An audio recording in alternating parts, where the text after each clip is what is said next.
Halo semua, saya Dayat.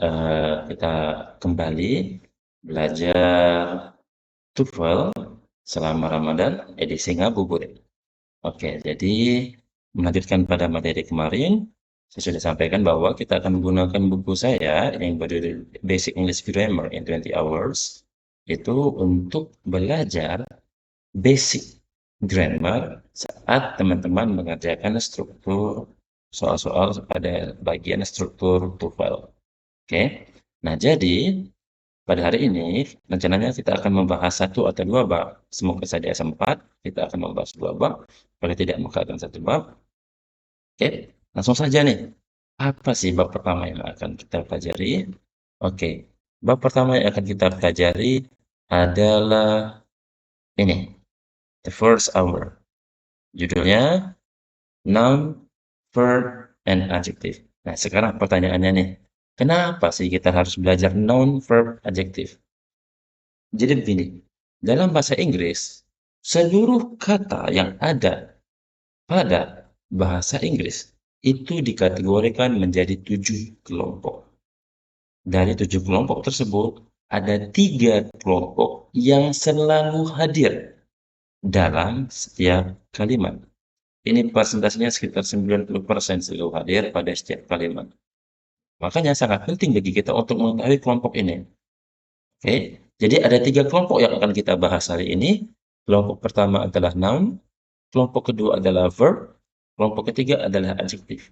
Apa itu noun? Noun itu kata benda. Apa itu verb? Verb itu kata kerja. Apa itu adjektif? Adjektif itu adalah kata sifat. Oke, nah jadi saya akan menjelaskan dengan dua cara. Yang pertama, saya akan menjelaskan non-verb adjektif secara konseptual. Dan yang kedua, saya akan menjelaskan tentang non-verb adjektif secara praktikal. Oke, yang pertama dulu nih secara konseptual. Apa itu noun, apa itu verb, apa itu adjektif. Nah, di sini sudah saya sebutkan. Oke, noun. Yap. Jadi noun itu adalah kata benda. Ya namanya benda, otomatis semua yang bisa kita lihat itu adalah kata benda. Contoh kursi, meja, orang, binatang, pohon, semua yang bisa kita lihat itu adalah kata benda. Nah, sayangnya kata benda ini tidak hanya pada batasan benda yang nyata. Ada juga kata benda yang tergolong abstrak. Contoh, pemikiran. Pemikiran itu termasuk kata benda. Contoh, kesehatan, hiburan. Nah, sekarang bagaimana kita bisa mengetahui apakah kata-kata yang abstrak ini termasuk ke kata benda atau tidak? Bagi saya telah menemukan metode saya sendiri. Ciri-ciri kata benda versi saya adalah yang pertama, bisa dilihat. Jika sesuatu bisa dilihat, otomatis itu sudah termasuk ke dalam kata benda. Yang kedua, itu bisa dimiliki. Kipas. Kipas saya, artinya kipas milik saya bisa dimiliki. Lampu saya, rumah saya. Tinggal tambahkan kata kepemilikan saja. Nah, bagaimana dengan yang abstrak? Pemikiran saya. Artinya pemikiran ini punya saya. Hiburan ini punya saya. Otomatis kata pemikiran dan hiburan itu bisa dimiliki. Itu ciri-ciri yang pertama adalah bisa dilihat, yang kedua adalah bisa dimiliki, yang ketiga adalah bisa dihitung. Contoh, satu kipas, dua kipas, nah, sudah jelas bisa dihitung. Nah, bagaimana benda yang abstrak? Pemikiran misalnya. Satu pemikiran, dua pemikiran, bisa dihitung. Contoh pada kalimat, saya punya 5 pemikiran. Nah, artinya pemikiran ini bisa dihitung, memiliki jumlah. Jadi kalau kata sesuatu kata bisa diberi jumlah, itu sudah pasti kata benda. Nah, jadi dari ketiga contoh ini, satu saja yang kena, maka apakah itu bisa dimiliki atau bisa dihitung atau bisa dilihat, otomatis kata itu termasuk dalam kata benda. Oke? Jadi secara konsep gitu. Nah, yang kedua adalah kata kerja. Kata kerja adalah aktivitas. Oke. Kata kerja adalah aktivitas. Oke, di situ Ya, aktivitas makan, minum, melompat, bermain, melihat, menunggu, tidur, segala sesuatu yang bersifat aktivitas itu termasuk ke dalam kata kerja. Oke. Kata sifat itu adalah ciri-ciri, sesuatu yang menggambarkan. Contoh, apa gambaranmu tentang sebuah pohon? Coklat, keras, tinggi.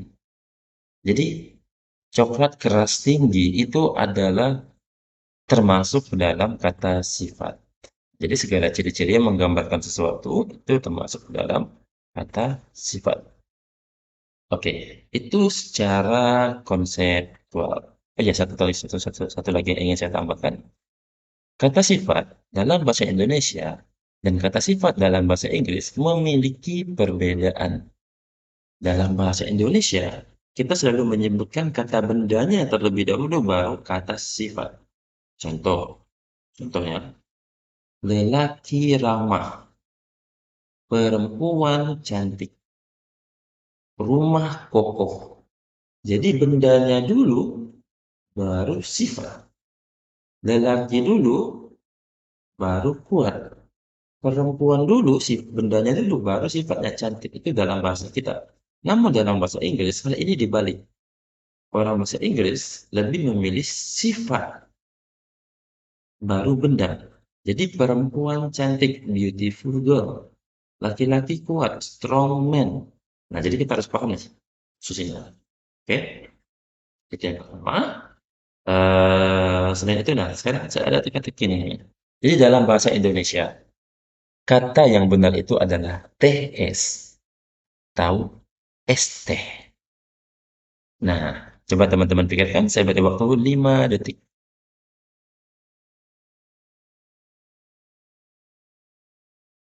Nah, setelah 5 detik.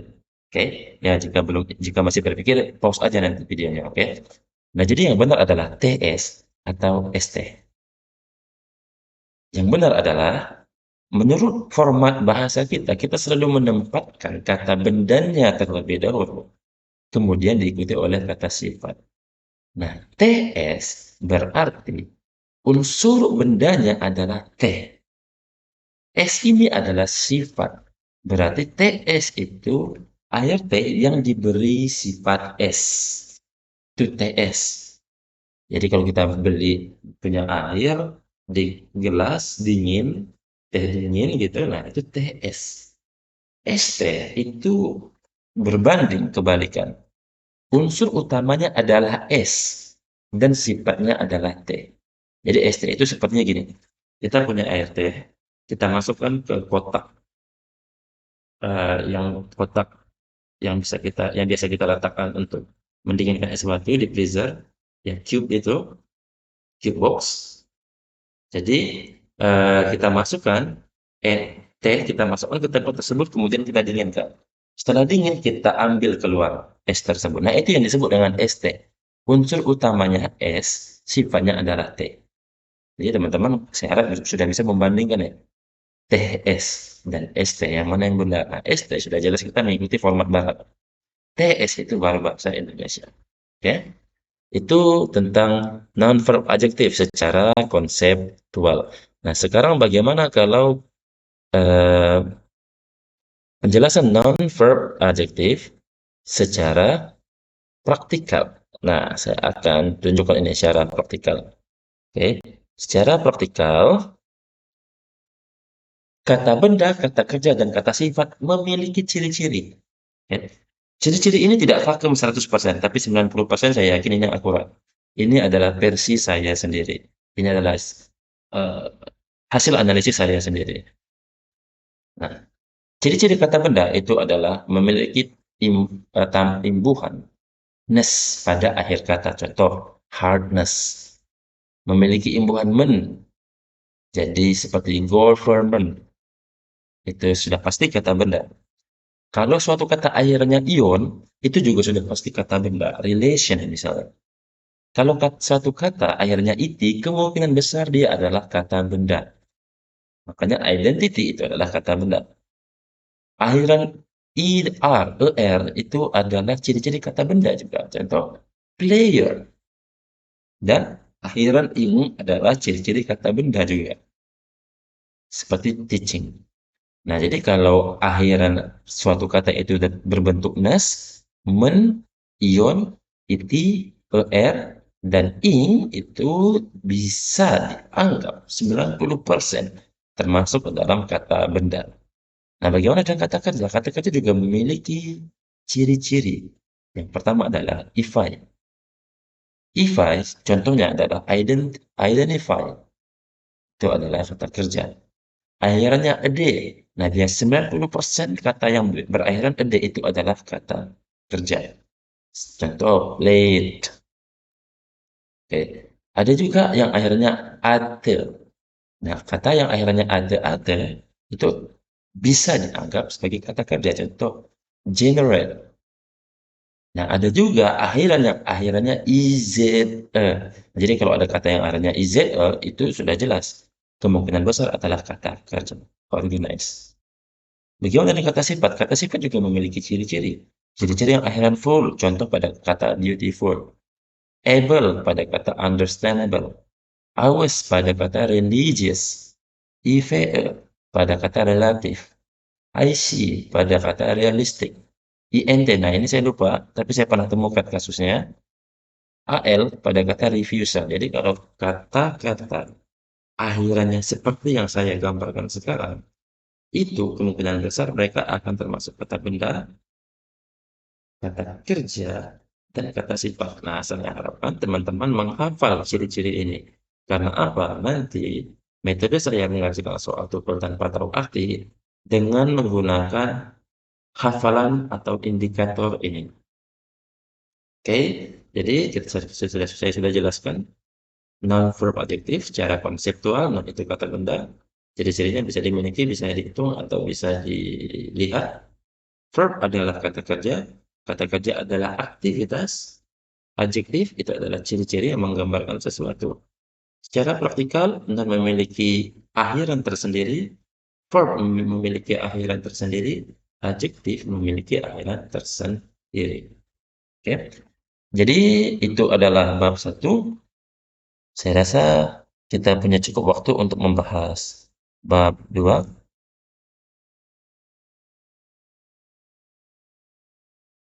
Oke, nah sekarang kita akan membahas bab 2. Oke, bab 2 kita akan membahas tentang single versus plural. Nah, berbeda dengan bahasa kita. Dalam bahasa Indonesia, jika benda berjumlah satu atau banyak, kata tersebut tidak pernah mengalami perubahan. Contoh, satu buku. Bukunya lebih dari satu, 2 buku. Kata-katanya tetap buku. 1 kupu-kupu, 2 kupu-kupu, 3 kupu-kupu. 1 rumah, 2 rumah, 3 rumah. Kata dalam bahasa Indonesia tidak dipengaruhi oleh jumlah. Sedangkan dalam bahasa Inggris adalah sebuah kewajiban bagi kita untuk menyebutkan jumlah.